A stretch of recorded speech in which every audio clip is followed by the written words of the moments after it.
বন্ধুরা, একটা ছেলে আর একটা মেয়ে কি কখনো শুধুই বন্ধু হয়ে থাকতে পারে?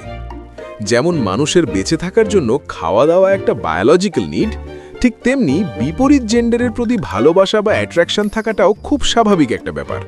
চলুন পেটের খিদে আর মনের খিদেকে মিলিয়ে ব্যাপারটা বোঝা যাক। ঠিক কোন পরিস্থিতিতে একটা ছেলে আর একটা মেয়ে প্রেমে না পড়েও সারা জীবন বন্ধু থেকে যায়।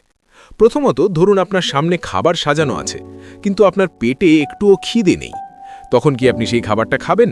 খাবেন না। ভালোবাসার ক্ষেত্রেও ঠিক এটাই হয়। এই কারণেই ছোটবেলায় ছেলে আর মেয়েরা শুধুই বন্ধু থাকে, কারণ সেই বয়সে তাদের মনের ভেতর ভালোবাসার খিদেটা জাগেই না। দ্বিতীয়ত, আপনার সামনে খাবার তো আছে, কিন্তু সেটা আপনার পছন্দের খাবার নয়। তখনও কিন্তু আপনি সেটা খেতে চাইবেন না।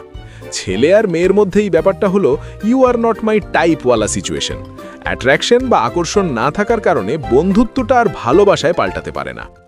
তৃতীয়ত, আপনি কোনো কাজ বা ঝামেলায় এতটাই ব্যস্ত যে খাবারের দিকে তাকানোর সময়টুকুও আপনার নেই। এটা হলো সেই সময় যখন কেরিয়ার, সাকসেস আর লাইফের হাজারটা প্রবলেমের মাঝখানে প্রেম ভালোবাসার ফিলিংসটা ঝুলে থাকে।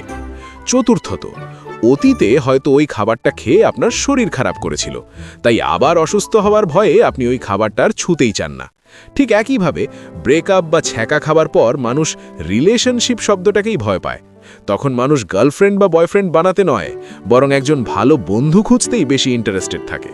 তো বন্ধুরা, এভাবেই বোঝা যায় যে কখন একটা ছেলে আর মেয়ে শুধুই বন্ধু হয়ে থাকতে পারে।